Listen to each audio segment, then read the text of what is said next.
Welcome to the Snowbirds Expat Radio Podcast, powered by the Snowbird US Day Tracker app. I'm your host, Gerry Scott, and my goal is to give you answers to your cross-border questions, to ease the stress of a cross-border move or extended trip, and to keep you up to date on all you need to know with cross-border rules and regulations. Now let's get on with the show. Well, welcome to the Snowbirds Expat Radio Podcast. I'm your host, Gerry Scott. And today we've got one of our friends from the GTA Accounting, which is, for those people in the West, GTA is Greater Toronto Area. And that's where Kevin is from today. And of course, that's where our producer is from. And I'm going to go very easy on any kind of humor when it comes to cold weather, because that would be cruel. It is very cold in Toronto these days. So Kevin, welcome to our podcast. And we look forward. We've got a great topic today. We're going to be covering Canadians exiting Canada, moving to the States. And it sounds like you guys have a few offices in the States now too, with the GTA. Yes. Gerry, thank you so much for inviting me here on this platform. GTA Accounting has been providing phenomenal services in Canada for the last 15 years. We are amongst the pioneers in cross-border taxation between US and Canada in the GTA or Toronto area. And I just spoke with you last year. We established our presences in the US. We are targeting New York, New Jersey, California, Florida, and a few more states in the US. So we are getting a good response from the US market as well. Well, that's good. Well, I'll tell you something. I was hoping that you would hear Hawaii on that list, because I got home last night. And there's always talk that my wife and I would look to exit Canada and move to the States, but that will not happen. We love Canada too much, and we won't spend as much time in Maui. So let's get into questions. So today, like I say, the subject is going to be Canadians leaving United States and leaving Canada and moving to United States. So the very first topic of conversation is what kind of departure tax and what kind of pre-planning needs to be done for Canadians to depart Canada and move to US? So it's very important to know about your investments and your assets in Canada with regards to the Canadian tax standpoint and also the US tax standpoint. So let's first cover the Canadian side of the things, okay? So in Canada, whenever a Canadian left the country, they have to file a departure tax return in Canada. So filing a departure tax return means like you are severing your ties with Canada for tax purposes. So that when you are residing in the US, like 3 years, 4 years, 5 years, 10 years, God knows. So you don't have to do a tax return in Canada. Otherwise, you have to report your worldwide income to Canada. And Canada is crazy in taxation, like 53% is the marginal tax rate in Canada, as compared to the US, it's around 33%. So when you're doing the departure taxes, it's not like you are just severing your ties by giving them your departure date and that's it.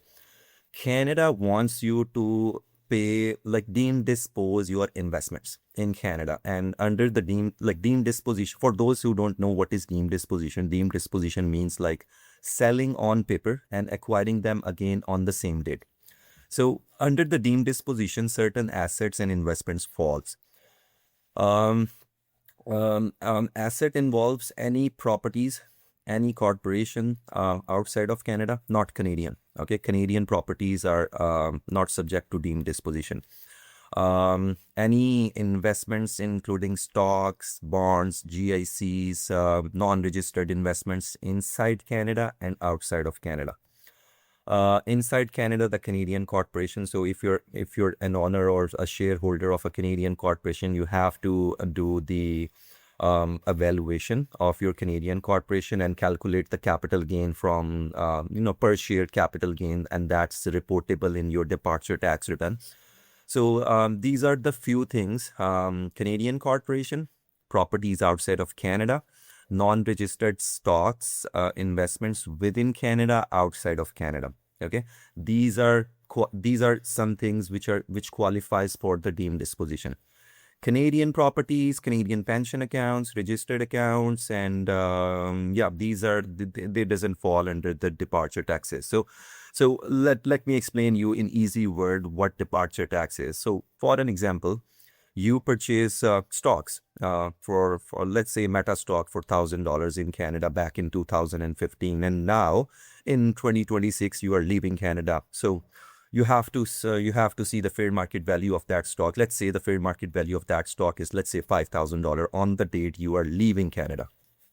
So you have to report this in your Schedule 3 of the Canadian Personal Income Tax Return, the fair market price and the cost basis and the fair market price of that stock, and calculate the capital gain. So calculate capital gain is around 5,000 minus the 1,000 cost basis. 4,000 is your capital gain.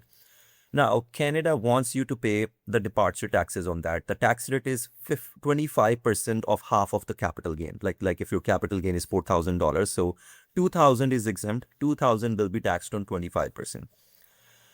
Now, with the departure taxes, Canada also gives you an option to defer the departure taxes. This is called the deferral election 1243. That's the form name.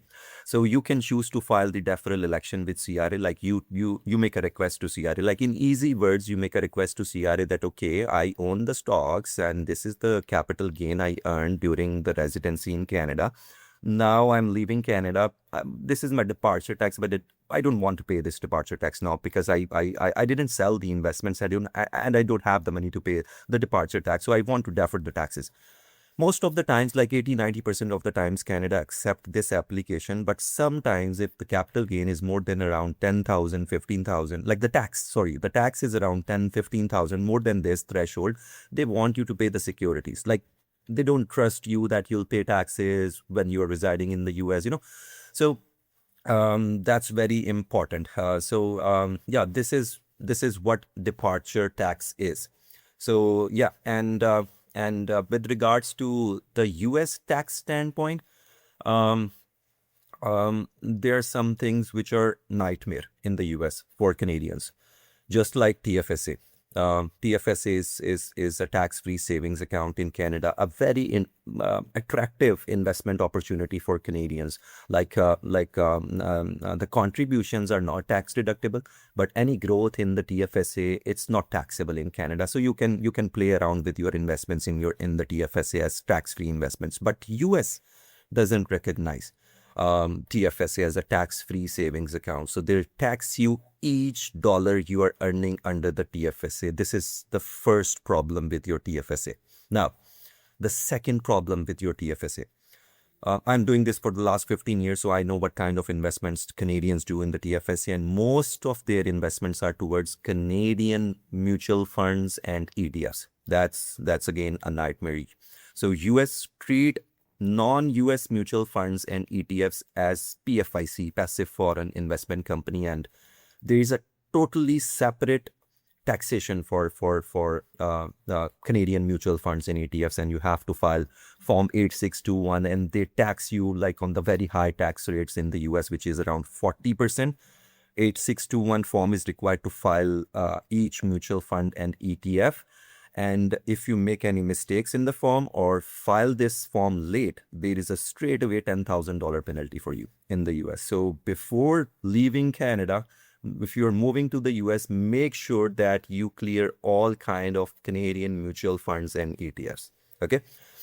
Now, the Canadian corporations. So I explained you the departure taxes on the Canadian corporations, like you have to do the evaluation of your Canadian company and calculate per share capital gain and report it in the departure tax as I explained you with the example. But with the US tax standpoint, if you are a resident of the US and you have corporations outside of the US, you have to report those corporations under Form 5471. This is again a very complicated form. Missed filing or making any mistakes in the form, there is a straight away penalty of $25,000. So if you are exiting Canada and you have corporation, along with the deemed disposition, you have to plan out for this Form 5471. This is not just a form. It has further subdivisions like Subpart F income and GILTI taxes. So you have to be on top of your planning if you're planning to, if you're leaving Canada. So yeah, these are the few things and the common mistakes which Canadians do when they're departing Canada. Okay, so going back on the first point, when we're talking about non-registered assets, you talked about Meta. So a person is going to be charged a deemed disposition. So whatever that tax is being payable, and maybe they want to continue to hold the stock. When they move to United States, do they get a step up? Is there a new cost base on that meta stock? Yes, there is a new step-up cost basis for the US tax purposes, and it is vice versa as well. Like if you are moving from US to Canada, so there is a new step-up basis for Canadian capital gain tax calculation. Thinking about becoming a Canadian citizen? If you're a U.S. resident living in Canada on a work permit, permanent resident status, or planning your path to citizenship, you already know the rule: 1,095 days of physical presence in 5 years. Meet the Canada Physical Presence Tracker, a simple, reliable mobile app that helps you log your days in Canada, track multi-year stays, and monitor your progress towards citizenship right from your phone. No spreadsheets, no guesswork, just clear tracking so you can stay on track. Download Canada Physical Presence Tracker from the App Store or tap the link in the show description. And if becoming a Canadian citizen is part of your plan, you're already in the right place. Snowbirds Expat Radio features conversations with top immigration lawyers and cross-border experts to help you understand the rules before they become a problem. Build your path to citizenship with confidence. Regarding the TFSA, so really what we would recommend is a person just liquidate your TFSA, take that money, and then of course the options, you have more portable cash. It will be in Canadian dollars in most cases. So that's the other issue when you're moving to the States. Yes, So but I have a solution. I have a solution for that problem. So if you have normal investments, except mutual funds and ETFs, if you have normal investments, then you can keep your TFSA. The only thing is that you have to report the earnings of your TFSA in the US, and those earnings are not complicated. And the tax rate is also the normal tax rate on the investments, which is around 10 to 15%. So if someone is reluctant moving money from Canada to US just because of the exchange hit, they can keep it in the TFSA, but don't do like mutual funds and ETFs. Like you can buy US mutual funds, US ETFs, stocks, bonds, GICs, high interest savings, these kind of things in TFSA if you don't want to get hit on the exchange rate. yeah, and I guess the other thing is that, like you say, you don't have to have the TFSA. You could easily, there are firms out there that have Canadian platforms that allow you to. And I guess the other question I would have is that, and then you would eliminate the 3521 when it came to filing for the TFSA. It's 3520. 3520, sorry. Yeah, 3520. So it's a long debate about 3520. And recently in 2021, or I believe 2022, there was a Supreme Court ruling which says that TFSA will no longer be considered as a foreign trust in the US. So again, it's a debate between the CPAs across the border, but we here at GD Accounting, we don't consider it as a trust, and there is no reporting required after 2021 Supreme Court ruling for 3520 or 3520A. Okay, so here's something that we came across on the wealth management side. We have a client move to one of the states that has state tax, and they didn't recognize the RRSP federally, but not at the state level. So the issues you run into is you have to pay. So a person hasn't converted to a RIF, but they're still responsible for paying capital gains, dividends, and interest at the state level within their RRSPs. Yes, California is one of those states. Hawaii is one of those states, so it becomes hard for Americans to keep. They have to report their RRSP earnings on the state level, not on the federal, but only if they are living in that state. Like someone who is an expat living in Canada, he is required just to do a federal tax return. In the US, there is no state tax return required.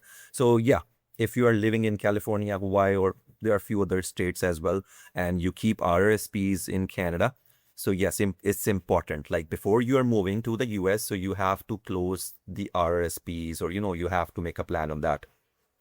Okay, so one of the things that what we instructed clients to do is that because there is state level, we want to make sure that we just move that RRSP and trigger any kind of crystallize that RSP, so it's just cash in the portfolio.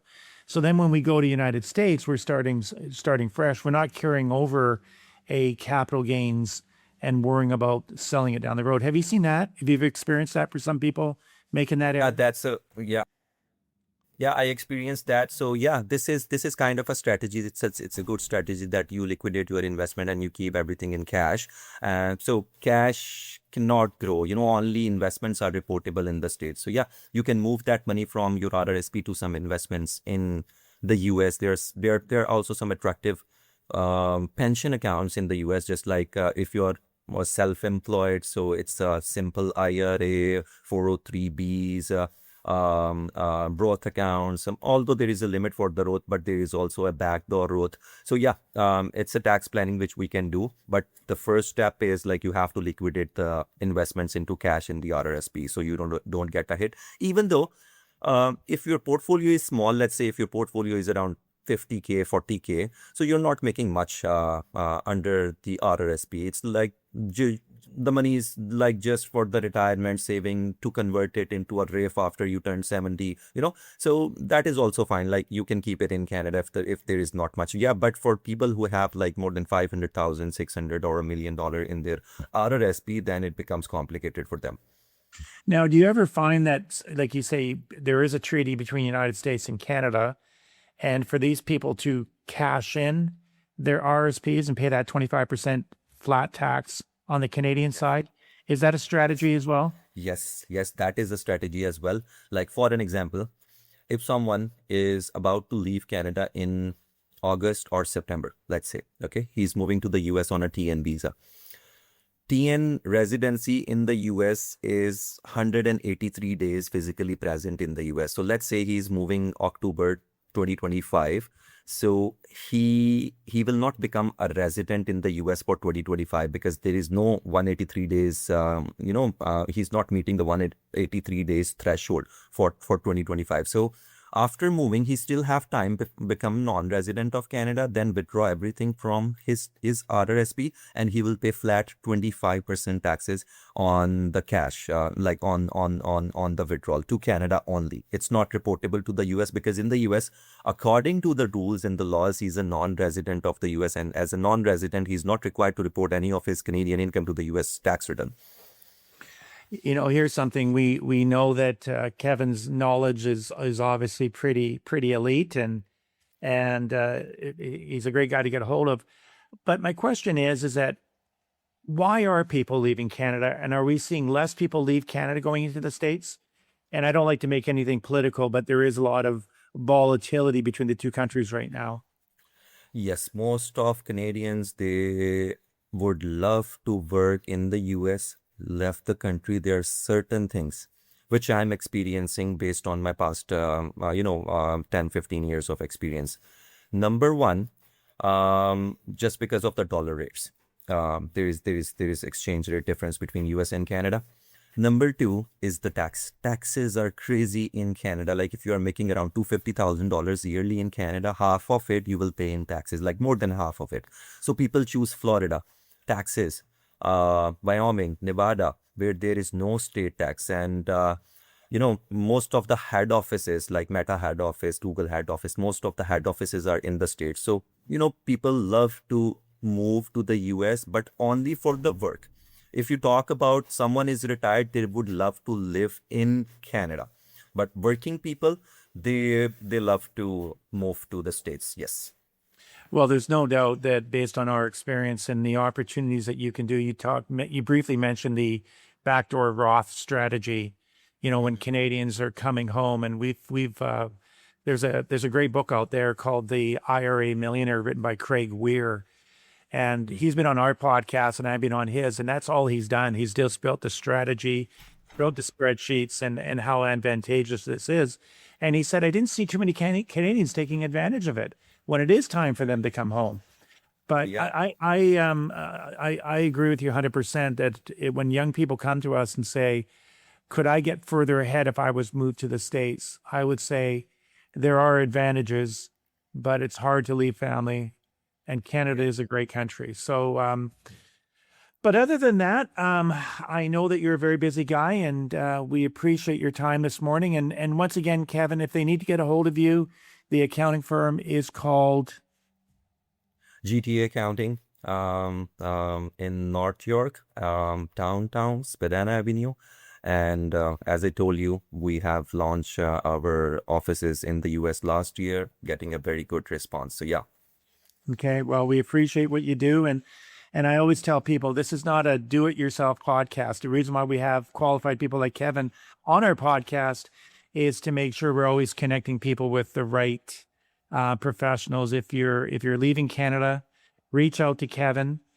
We've done a lot of work with them on the wealth management side, so they have become one of our go-to partners as well. So on that note, put on a sweater, stay warm, be safe, and I appreciate your time. Thank you so much, Gerry, for this opportunity. And yeah, we'll work together more. Thank you again for listening to the Snowbird Expat Radio Podcast. The best way you can support the podcast is to forward the episode to a friend, and please don't hesitate to like, subscribe, or leave a comment. Now, before you go, let me leave you with one of my favorite quotes. Be kind to all, the world is small.